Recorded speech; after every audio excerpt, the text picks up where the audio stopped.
엄마, 저는 언제까지 이렇게 살아야 하나요? 정말 죽어야 끝나는 건가 봐요. 미국에 살고 있는 아만다라는 10대 소녀가 있습니다. 이 소녀는 왜 엄마에게 죽어야 끝난다는 말을 하는 걸까요? 지금부터 이 사연에 대해 알려드리도록 하겠습니다. 미국의 한 인터넷 커뮤니티 레딧에 올라온 사연을 각색하여 만들었습니다. 구독과 좋아요 부탁드리고 재미있게 시청 바랍니다. 저희 감동오락관은 채널 수익금의 일부를 불우이웃성금으로 기부하고 있습니다. 오늘은 미국에서 온 아만다의 사연을 들어보겠습니다. 저는 미국에서 왕따 중에 왕따로 살다가 제2의 인생을 살게 된 아만다라고 합니다. 저는 태어날 적에 부모님께서 사랑받을 만하다, 몹시 사랑스럽다라는 뜻의 이름인 아만다라는 이름을 붙여주셨습니다. 하지만 제 인생은 단 한 번도 부모님 외에 사랑을 받거나 사랑스러워 보인다는 말을 들어보지 못하고 살고 있었습니다. 1년 365일 중에 365일을 자살 충동을 느끼며 살고 있었습니다. 부모님은 매일매일 새벽마다 제 방문을 열어보시며 안도의 한숨을 쉬고 방으로 들어가시곤 하셨습니다. 저는 태어날 때부터 남들과 다른 모습의 얼굴인 언청이로 태어났습니다. 그러니 아무도 저에게 눈길을 주지 않았죠. 처음에 부모님은 어떻게든 고쳐주시려고 노력하셨습니다. 하지만 미국의 의료체계로는 그렇게 쉽게 치료받지 못했습니다. 의료체계도 체계지만 저희 집은 매우 가난한 농부의 집안이었습니다. 그러니 치료를 받을 수 있는 상황이 돼도 금전적인 뒷받침이 안 되니 그럴 수 없었죠. 지금 부모님을 탓하지는 않습니다. 그럴 수밖에 없는 부모님의 사정을 다 헤아릴 수 있으니깐요.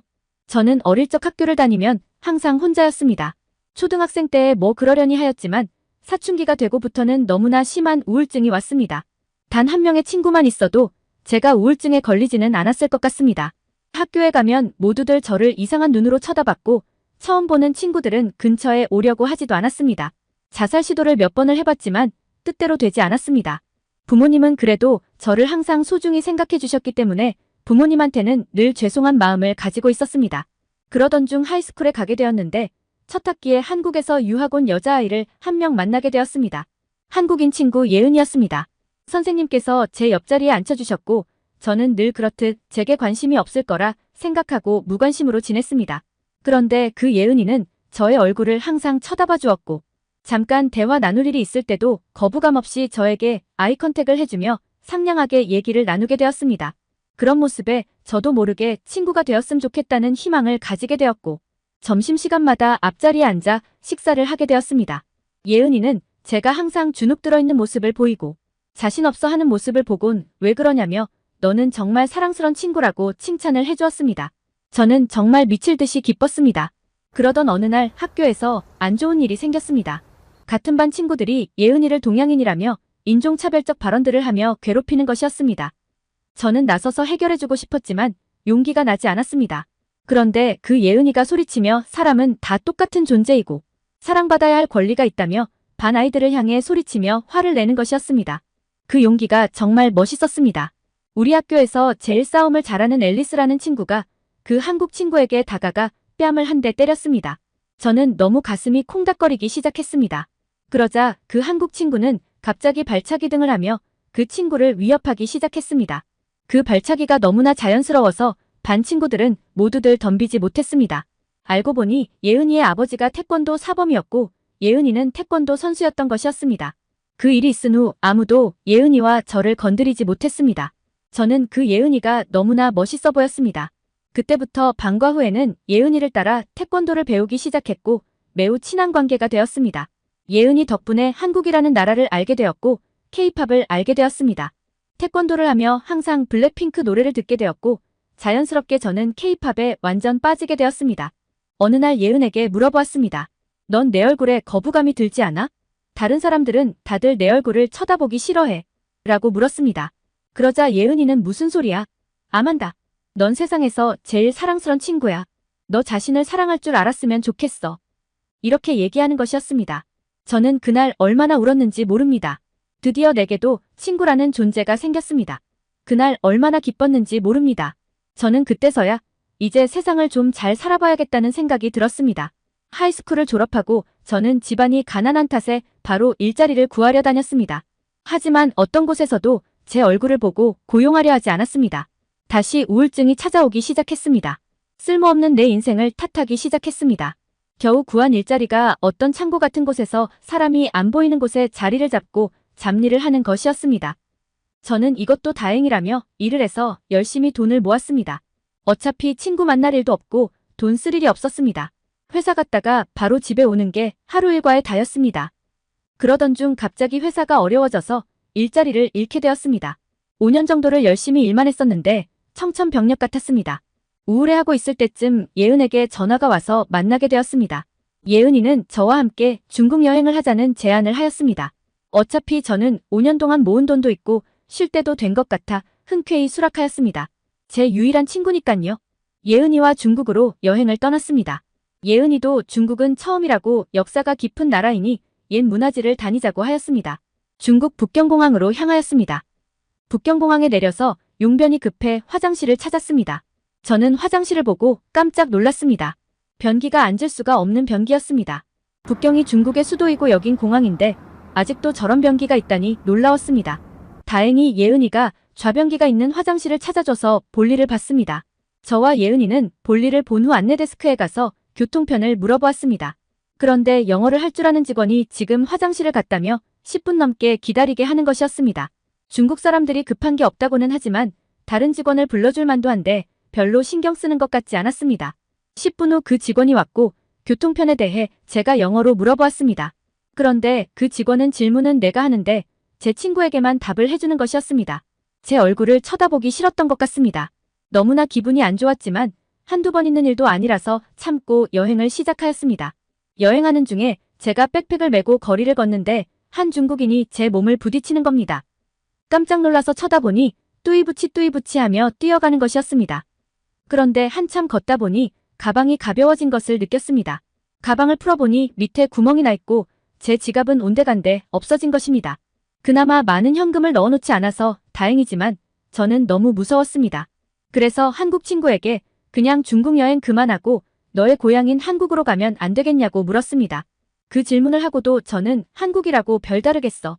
중국과 같은 동량에다가 바로 옆 나라인데 라는 생각을 했습니다. 그래도 친구 고향이니 좀 낫겠지 하고 별 기대감 없이 여행 계획을 한국으로 바꿨습니다. 예은이도 흔쾌히 허락했고요. 한국에 도착하자마자 내가 생각했던 모든 것이 잘못됐구나 하고 반성을 하게 되었습니다. 제일 처음 반성하게 된 일은 한국 항공기를 타자마자 너무나 친절하신 승무원들을 보며 어쩜 저렇게 이쁘고 친절할 수가 있나? 라고 감탄했습니다. 비행기 타서 내릴 때까지 웃음을 잃지 않는 모습을 보고 너무나 신기했습니다.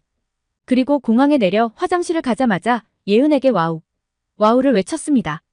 오늘 그냥 여기서 자도 되겠다고 말입니다. 중국 공항과는 비교도 안 되었습니다. 인천공항을 빠져나와 지하철을 타고 서울로 향했습니다. 지하철 요금을 보니 엄청 싸더라고요. 미국에서 시내로 나가는 금액의 반밖에 안 되는 것 같았습니다. 예은이에게 어떻게 이렇게 교통이 잘 되어 있냐며 왜 미국에서 살았냐며 핀잔을 주었습니다. 중국 사람들은 저의 얼굴을 쳐다보지도 않고 대화를 했지만 한국 사람들은 지하철 안에서도 저에게 상냥한 웃음으로 눈인사를 하는 것이었습니다. 예은이가 한국 사람들은 국민성이 좋아서 아마도 너를 거부감 없이 대할 거야 라고 했었는데 정말 그랬습니다. 저는 친구와 여기저기 다니며 여행을 했고 꿈 같은 시간을 보냈습니다. 길거리를 걸을 때는 그래도 긴장을 많이 했습니다. 중국에서 백팩에 구멍을 냈던 기억이 있어서 가방을 앞으로 메고 걸어 다녔습니다. 그 모습을 본 한국 친구는 여긴 한국이야. 괜찮아. 라고 하는 것입니다. 그러다가 주위를 둘러보니 여행 온 외국인들이 백팩을 다들 뒤로 메고 걸어 다니는 것입니다. 잠시나마 한국을 중국처럼 생각한 것이 부끄러웠습니다. 한국 친구에게 미안한 마음이 들었습니다. 일주일 정도 여행 후 예은이의 친구들을 만나게 되었습니다. 밤에 술 한잔하며 즐겁게 대화를 하였습니다. 그러던 중 한국 친구 한 명이 저에게 제 얼굴에 대해서 물어보는 것이었습니다. 약간의 남들과 다른 모습으로 태어나서 많이 힘들었겠다고 조심스럽게 물어보는 것이었습니다. 약간 기분은 나빴습니다. 얘도 내 얼굴을 못나게 보고 있구나 라고 생각했습니다. 기분이 나빴지만 예은이가 미국에서 내가 어떤 취급을 당했고 얼마나 힘들었는지 그리고 얼마나 큰 고통 속에 살았는지에 대해서 친구들에게 얘기해 주었습니다. 저를 대변해서 말하는 모습이 마치 내가 분노하는 것처럼 얘기해 주었습니다. 저는 친구의 그런 모습을 보고 엉엉 울었습니다. 제 마음을 이렇게 알아주는 친구가 있다니요. 한국인들은 기본적으로 정의감과 의리가 있는 것 같습니다. 얘기를 듣던 예은이의 친구가 뜻밖의 말을 하는 것이었습니다. 그 친구는 현재 강남에 있는 성형외과에서 간호사로 일을 하고 있다고 했습니다. 자기가 언청이를 가지신 분들이 자기 병원에 와서 많이 치료받고 가신다고 얘기하는 것이었습니다. 제가 관심이 있다면 내일이라도 당장 의사 선생님을 만나 뵙게 해준다는 것이었습니다. 미국에서는 당장 내일 병원을 간다는 거는 상상도 못할 일입니다. 감기 때문에 병원을 가려고 해도 적어도 2, 3주 전에 예약을 하고 기다려야 합니다. 예약을 기다리는 것도 문제지만 병원 한 번 가면 지불하는 비용이 아마도 한국의 두세 배는 될 겁니다. 그러니 병원 가기는 하늘의 별 따기인 셈이죠. 저는 그 친구에게 내일 당장 가고 싶다고 했습니다. 다음 날 그 친구의 안내로 병원을 가게 되었습니다. 의사 선생님을 만나 뵙고 얘기를 들어보니 제가 가지고 있는 언청이는 생각보다 심하지 않은 편이며 치료가 그렇게 어렵지 않을 거라고 합니다. 저는 뛸 듯이 기뻤습니다. 의사 선생님이 말하길 한국말로 구순열 코성형을 하면 된다고 하셨습니다. 언청이 수술 자체는 코에 부학적으로도 지식이 풍부하고 다양한 코성형 케이스도 보유하고 있는 의료진이 해야 만족스러운 결과가 나온다고 하셨습니다. 그런데 한국에는 자기 말고도 이 정도 수술을 할 수 있는 의사들은 꽤 있다고 하십니다. 겸손하신 건지 하기 싫으신 건지는 모르겠지만 엄청 친절하셨습니다. 여러 가지 검사를 하고 당장 일주일 안에 수술하고 싶으면 해도 된다고 하셨습니다. 저는 그동안 내가 돈을 모은 이유가 이것 때문이구나 라고 생각이 들었고 벌었던 돈을 전부 쓰려고 하였습니다. 그런데 생각보다 수술비도 그렇게 비싸지 않았습니다. 한국 친구들은 비싼 것 같다고 하였지만 미국에서는 상상도 할 수 없는 금액이라 전 무조건 한다고 하였습니다. 전 부푼 마음으로 수술을 하고 퇴원을 하게 되었습니다. 다행히도 예은의 친구가 있어서 그 집에서 신세를 지기로 하였습니다. 그 집에는 부모님도 같이 계셨는데 흔쾌히 허락해 주셨습니다. 그것만이 아니라 그 어머니라는 분은 매일 저에게 얼음팩을 가져다 주셨고 불고기며 잡채 등을 해주셨습니다. 그 어머니는 한국에는 정이라는 단어가 있다고 하셨고 한국인은 그 정으로 서로 살아가신다고 하셨습니다. 지금 생각해보니 정이라는 단어가 어떤 뜻인지 알 것 같습니다. 한국인들은 정말 따뜻한 것 같습니다. 그렇게 한 달간의 한국 여행과 수술을 마무리하고 저는 미국에서 새롭게 제2의 인생을 살아가게 되었습니다. 한국의 성형 의료 기술은 세계 최고인 것 같습니다. 저같이 삶을 포기한 사람에게 새로운 인생을 열어주는 아주 좋은 기술인 것 같습니다. 그것뿐만이 아니라 한국의 모든 것이 좋았습니다. 저는 지금부터 열심히 돈을 모아서 꼭 다시 한국으로 돌아갈 겁니다. 정이 있는 곳에서 즐겁게 살 날을 꿈꿉니다. 제 얘기 끝까지 읽어주셔서 감사합니다. 여러분, 아만다의 사연을 어떻게 보셨나요? 한국의 뛰어난 의료 기술력이 어떤 이에게는 새로운 인생을 선물하는 것 같습니다. 감동오락관은 여러분의 감동적이고 가슴 따뜻한 사연을 기다리고 있습니다. 구독과 좋아요는 무료이니 마음껏 눌러주세요. 여러분들의 소중한 사연을 제보해 주실 분들이 있다면 댓글이나 메일로 남겨주시면 이야기로 만들어 드리겠습니다.